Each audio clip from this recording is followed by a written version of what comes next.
Alicornae. The Legend of Starlit Sky. By Portal Jumper. Part 5. Chapter 10, Mists of Time. Silvery mists gathered at Starlit's hooves, perfectly complementing the sliver, hazy environment she now found herself in. It was one she recognized from her conversation inside of Luna's prison, except instead of a full-grown alicorn in front of her there was just a pony-shaped figure made of raw silver light. "What is this?" Starlit asked the figure. "Are you the heart of fate?" The figure said nothing in response, simply turned away from Starlit and began to walk forward. Starlit broke into a quick trot to keep up with it. "Not much for conversation, I take it," Starlit said to the being. "You must have wanted to tell or show me something if you dragged me into, wherever this is. Are we inside of you?" The figure kept quiet and kept its brisk pace, one that Starlit was finding herself starting to work to keep up with. Starlit could feel the thumping of her necklace against her chest, despite not wearing it anymore, and it was forceful enough that she could feel it throughout her body. "Look, if this is going to be some kind of vision quest, then please spare me," Starlit said. "I've had enough shocking revelations to last me a lifetime, and all that matters right now is stopping Twilight. Whatever wisdom you are going to impart in time, let's just get it done with." The pony of light turned its head slightly to the side, as if eyeing Starlit up with eyes that she couldn't find. Slowly it turned back to face forward, before dissipating in a puff of smoke as the environment warmed and shifted into a scene of abject horror.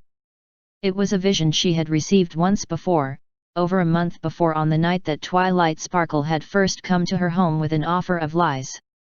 It felt as though a lifetime had passed since she last had seen the scene before her, but the images, sounds, and sensations were as crystal clear in her mind as when she had first seen it when a sprite of magic descended down her horn one lonesome night. The sky above was as red as blood, the sun itself blotted out behind the thick, crimson cloud cover. All around there were shouts of orders, screams of terror and pain, and the thunderous crash of stone against stone, steel against steel. Spells whizzed and hummed through the air, most of their arcane noise punctuated by a shout of shock and the thudding of a body crumpling to the ground. Starlit quickly scanned the area, drawing the sword still hooked to her belt in a quick flash of magic. With a deft step to the side, Starlit dodged an errant bolt of magic as she took note of the fact that the mysterious pony of light was nowhere to be found. "All right, Starlit, focus up, you've done this before," Starlit muttered to herself. Looking to her left, Starlit saw the familiar battlement wall separating the castle from Canterlot itself. She quickly ran for it, finding the entrance at the bottom she remembered from her last vision. She ran up the stone, swirling stairs, having to jump over a few bodies of the defenders that had fallen in the stairwell. When she made it to the ramparts, Starlit was hit with a gust of hot wind as she took note of the entire city on fire not 50 feet below her. She saw ponies running to and fro, trying to save themselves and their loved ones from the soldiers clogging the already crowded streets. So many ponies were desperately running for the Gate of Antiquities, enough that they were trampling each other in their panic. A cry of rage broke Starlit out of her stupor at the sheer scale of the ceaseless, futile carnage, and on instinct Starlit whirled her sword around behind her head to strike fast. She felt no resistance against her blade of muscle and bone, and when she turned around she saw one of the Canterlot defenders with the edge of a blade buried about halfway through his neck. A quick, gurgling spray of blood from the mouth was the last sound he made before his eyes rolled back. Stepping back from the grisly scene, Starlit watched as a pony wearing armor of dark blue and black not dissimilar from her own stepped through her, yanking her sword out from the defender's neck before having her eye blasted out by a beam of magic. "I need to keep moving," Starlit said to herself as she continued down the rampart, looking for the princesses battling in the sky.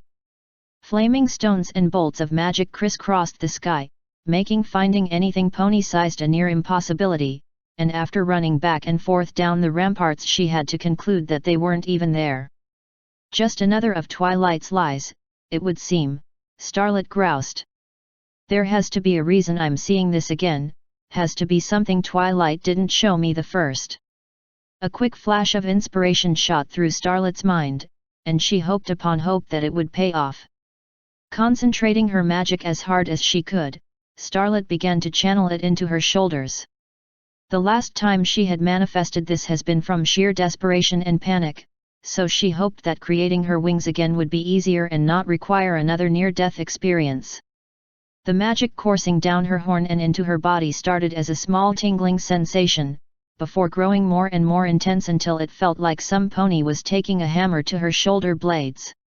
Her magic pulsed with the beat of her heart, every wave sending a new jolt of electrical pain into her nerves until Starlit felt that she couldn't take it anymore. Just when her resolve was about to give out, Starlit heard a sound like metal skating off of metal, a high, clinking sound as all of the tension and energy in her shoulders burst forth. She could feel the hot wind hitting the blades of energy now emanating from her shoulders, and a giddiness Starlit hadn't known since she was a child suddenly flooded her heart. "All right, Twilight, let's see what you didn't want to show me," Starlit declared to herself. With a swift pump downwards from her new appendages, Starlit lifted a few feet off of the ground, and with some careful angling as she descended from the ramparts she gained speed before angling her torso upwards like she had once seen Rainbow Dash do. Her ascent to the balcony of the central spire was more taxing than she had intended, still getting used to the mechanics of flight, but after a few harrowing minutes of dodging magic and flying debris she landed onto the balcony. The energy quickly dispelled as she got back to her hooves, and Starlit felt the ache in her horn that told her she wouldn't be able to do that again for a while. Keeping her blade aloft in her magic, Starlit slowly made her way into the central spire's upper floors. In stark contrast to the utter ruination in the city below, these halls were immaculate and resplendent. Their rich furnishings hadn't been marred by the struggles just outside, and as Starlit rounded around a familiar stone pillar she could see that the throne room was in no worse shape. A rich purple carpet formed a long, narrow path up to a raised dais whereupon 5 thrones were perched. Currently seated at the central throne, clad in glittering golden armor that Starlit had seen once before, was Celestia. Her mane was once again in the form of rainbow-colored fire, and her eyes were burning orange. "So you finally come to face me yourself, coward," Celestia called out contemptuously, manifesting her glimmering spear of rainbow fire with a flick of her horn.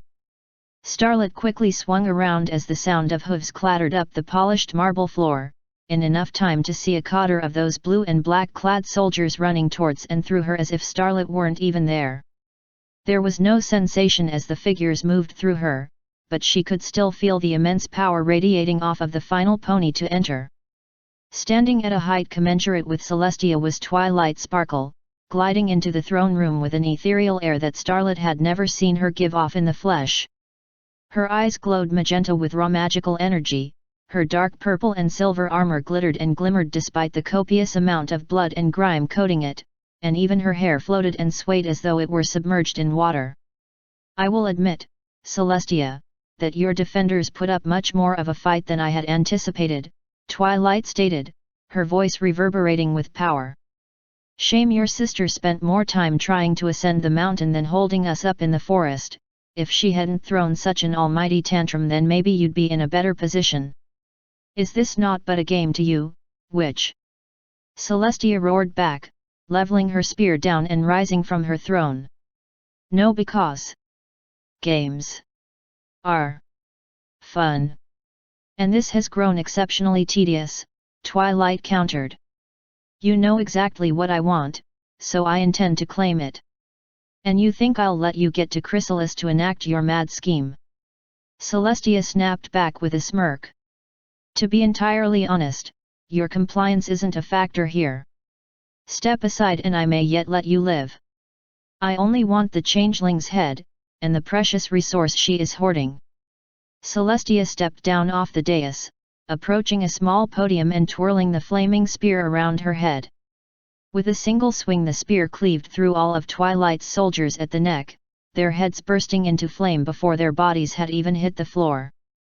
Twilight deflected the attack without emotion as a magenta shield blocked the spear's strike, and her brow furrowed deeply. "Then we do this the hard way, it would seem," Twilight said, an edge to her voice that hadn't been there before.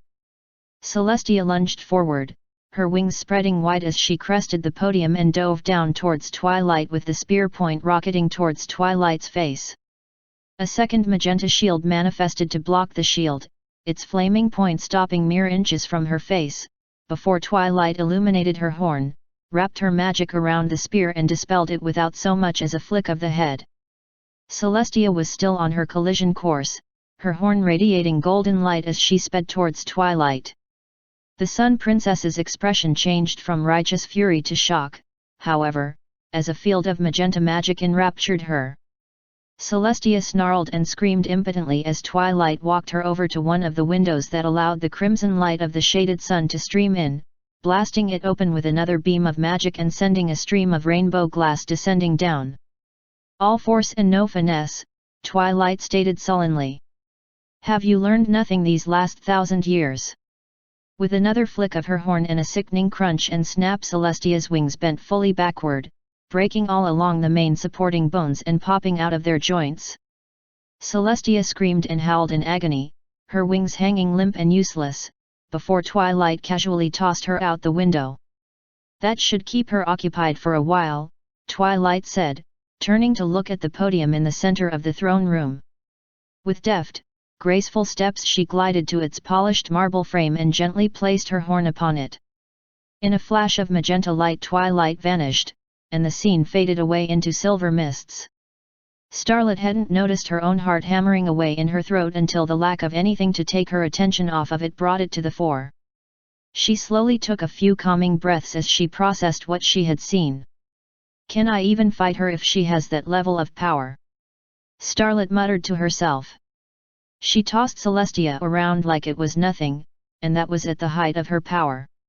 A glimmer of light ahead drew Starlit's attention to where, just a few yards away, stood the shining pony of light, looking to her with his blank face.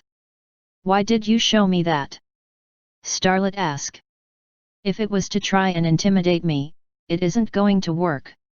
I have to stop her, and there's nothing you can do to dissuade me from that." In the first show of acknowledgement that Starlit had seen from this entity, it slowly shook its head. "Then if that wasn't to try and get me to stop, what was it for?" Starlit asked, more forcefully this time. She was getting sick of these mind games. The entity said nothing, instead turning around and walking away. With no other recourse or lead to go off of, Starlit dutifully fully followed it, until slowly but surely the silvery mists she was walking through shifted and changed into a new place, but possibly not a new time. Starlit was in a room she was familiar with, if only because she had been in it not 10 minutes ago. The cavern that contained the Heart of Fate looked cleaner, its workstations and arcane equipment better cared for, but it was also missing its centerpiece feature. In place of the massive obsidian crystal, held aloft in the mechanical arms that had once been housing it, was a tall, lanky pony with skin as black as night, a smooth chitinous horn and diaphanous wings like an insect's, and glowing green eyes filled with malice and hatred for the Alicorn they were trained on. Twilight Sparkle, for her part, was equally as furious at this odd Bugalicorn, and when the Princess of Magic spoke, the booming echo of her voice was such that Starlit was worried the cavern would be brought down on their heads by the sound alone. "Where is it, Chrysalis?" Twilight demanded, punctuating her declaration with a blast of magenta lightning from her horn that sent Chrysalis's body jerking against its restraints. "You meddle in things you know not the consequences of, Alicorn." Chrysalis spat back, spittle flying from her fanged mouth. "Your kind has always seen the natural order as something to be shackled to your ambitions, a cudgel to be wielded against those that refuse to consent to your enforced beliefs." Another blast of lightning caused Chrysalis to howl in pain, the force of her involuntary spasms making the mechanical arms creak as they flexed in response. The smell of burning hair and flesh filled Starlit's nose, enough that she had to cover it. "You cannot hope to hold out against me, Chrysalis," Twilight retorted. "You fail to understand exactly what I am, and what exactly I can do." "Then elaborate for me, since you so clearly adore the sound of your own voice," Chrysalis interjected. "You have already profaned the very source of life itself. What exactly do you intend to do with it?" "I intend to save us all, and you know I have the skill to do so." You were right about the crystal heart, and Watson's my forebears committed to bind the magic of all Equestria to it. They were greedy, overly ambitious, and tyrannical to the last of them, siphoning off aspects of the very foundation of existence and daring to call them gifts from their false idol. What I desire is a final answer, a solution to the problem that they created by forging that horrific thing. And are you not the princess of magic? Chrysalis cut in, her breathing ragged. How do you plan to correct their mistake when you are bound up in it down to your rotted, blackened soul? Twilight slowly approached Chrysalis, coming close enough that their horns crossed over each other. Chrysalis reflexively moved her head back as Twilight reached up and ran a hoof down her scarred, battered face, maintaining a steely glare the whole while. Starlit felt a shiver run down her own spine from this disgusting display of feigned affection. What Equestria needs is a true, empathetic ruler, one who understands her subjects on their own level rather than isolating herself in a castle in the clouds, Twilight answered. They need a ruler who feels as they feel, suffers as they suffer, loves as they love, and they will rejoice when they know they have not a princess, but a true queen who will guide them in every aspect of their lives. Chrysalis's eyes widened at Twilight's proclamation, and for the first time that Starlit could see, Twilight smiled, broadly and with a joy in her face that did not match the malice in her eyes. That is why you have been breaking my heart, Chrysalis whispered. You seek to bind every pony in Equestria to your will, to rule them as a goddess. And so, the insect can learn, Twilight replied, stepping away from Chrysalis. All of Equestria, sharing their thoughts, their magic, and their lives with their queen who will, in return, bless their lands and heal them from this unending nightmare of war and blood and death. This, Chrysalis, is my great work that I have studied, bargained, and even killed to achieve, and I will not see it stymied when it is so close to coming to fruition.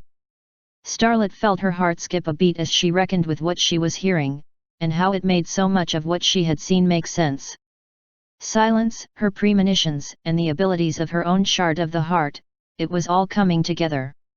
You intend to channel fate's power through the magic of all Equestria that is bound in the crystal heart, lashing each and every pony to the yoke of your ambition, Chrysalis said, realization heavy in her voice. You are just as sinful as your ancestors, and doubly as ambitious if you think I intend to hand the heart of fate over to you.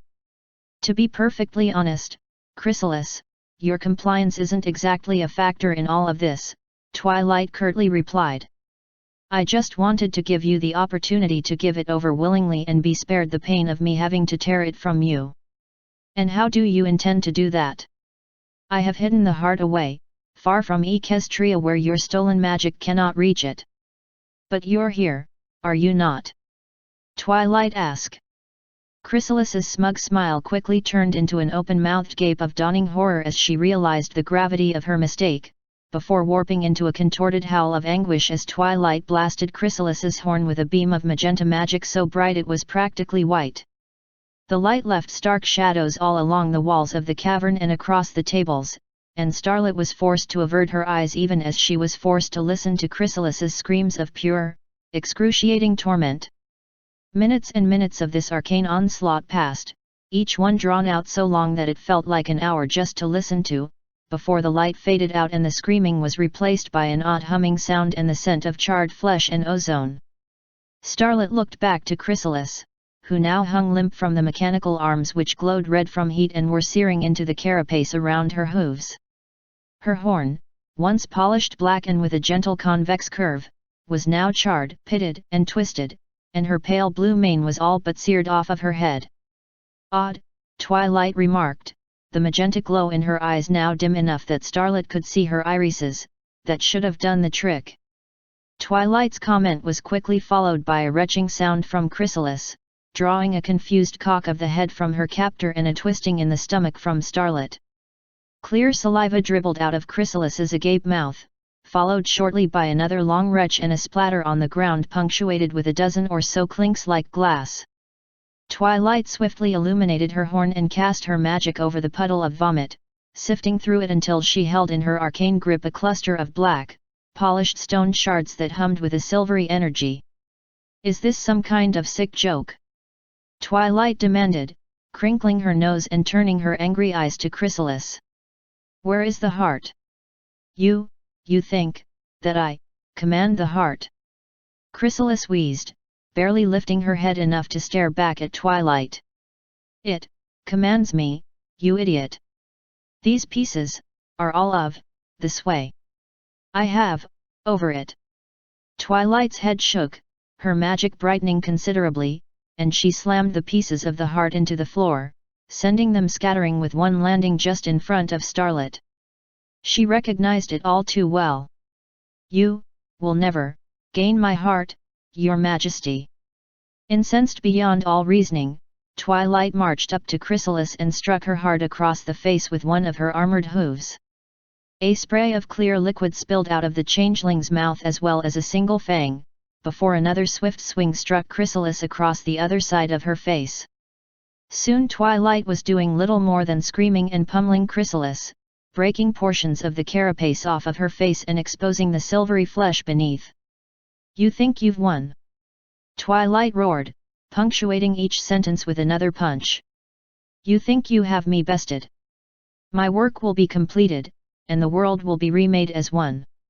Twilight stood, huffing and puffing and staring down at the battered, mutilated changeling in front of her with nothing short of utter contempt. Her horn illuminated once more, a bright bead of magic forming at its tip as she took a few paces back from her victim. More's the shame that you will not live to see it, Twilight stated, the quiver in her voice betraying the unyielding rage laying just beneath her facade of regality. The tip of her horn brightened further and further, until the bead coalesced into a thin beam that lashed forth towards Chrysalis. The changeling reflexively drew her head back, trying to avoid an end that never came. Just as the beam was about to strike her flesh, a great flash of silver illuminated Chrysalis's eyes and mutilated horn, erecting a field of silvery mist that absorbed the entire beam even as it was a hair's breadth from striking her. With a mighty flex of her legs, Chrysalis shattered the restraints Twilight had bound her in, sending metal fragments flying all around that Starlit reflexively tried to dodge even as a few of them passed through her. We think not, Twilight Sparkle of Equestria. Boomed a voice through Starlet's mind and, judging by her sudden reel backwards, Twilight's as well. It was deep and stentorian, a far cry from Chrysalis's high, airy tone. What is this? What are you? Twilight demanded. We are that which thou dost covet most greedily. We are the forebears of thine existence, we are that which perpetuates the gifts thou dost take for granted, and in time we wilt be that which gives rise to the existence after thine own. Thou hast stolen from us a most precious thing, and for thy transgressions we will give thee the gift of our providence. Thou wilt search far and wide for the solution to thy work, but know now that it will come at the hooves of that which will spell thy doom. A spray of silver mist slowly spilled out from Chrysalis's horn, billowing downward and wrapping around her body. The only thing visible left on her body were her eyes, piercing silver orbs staring out of the cloud with the wisdom of the ancients and the fury of a god. May all thine ambitions become as ashes in thy mouth, and let the knowledge of thine failings be as hot coals upon thy once proud head. The entity finished, before the glowing orbs faded away and the cloud dissipated to reveal only an empty space. Just as Chrysalis had faded away into nothing, so too did the entire scene, leaving Starlit once again alone in the misty void save for two things, her old shard from the necklace laying at her hooves where Twilight had scattered it, and the pony of light sitting across from her only a few feet away. You don't have any answers for me, do you? Starlit asked the pony as she picked the stone up in her magic. That depends, the pony replied, catching Starlit off guard both with the fact that it was speaking and whose voice it was using. The voice was gravelly with age, but still carried a sweet lilt that sent a shock through Starlit's heart and brought tears to her eyes. Grandma? Starlit asked, her voice low and soft. Is that you? An echo, yes, she answered. The heart speaks through me and into you, for it knew that you needed answers and a kind voice to give them. Without thinking of it, Starlit reached forward and wrapped her hooves around this pony of light, soft sobs echoing throughout the misty nothingness as the stone clinked to the immaterial ground. Starlit could feel her grandmother's soft fur beneath her cheek, smell the faint scent of elderberries from the jams she used to make, and hear the faint beat of a heart other than her own that pulsed with soothing warmth. "I'm so sorry," Starlit sobbed, holding the echo of her greatest mistake tight. "I couldn't do anything to save you, I was too afraid." The echo rubbed a hoof across Starlet's back, making the small circles on her left shoulder blade that Starlit remembered. "You were young and scared, sweetie," the echo replied. "I never blamed you, and seeing all that you've done for so long now fills my heart with gladness at the life my sacrifice let you live." Starlit sat up, keeping her hooves on the echo's shoulders. She suddenly felt so incredibly small. "You've seen me?" Starlit asked. "Every step since you picked up that fragment of the heart, Starlit," the echo answered. "Who do you think has been keeping you alive and guiding your way all this while?" "That was you?" Starlit asked, a smile breaking across her face. "You were in my shard the whole time." "I was, and I couldn't be more proud of what you've done, and what I know you will do," the echo answered.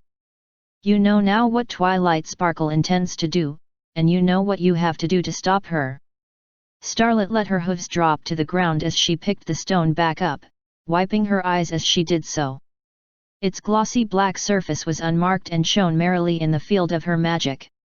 "I have to sever whatever connection Twilight has forged between the crystal heart and the heart of fate," Starlit stated, tucking the stone away into her armor.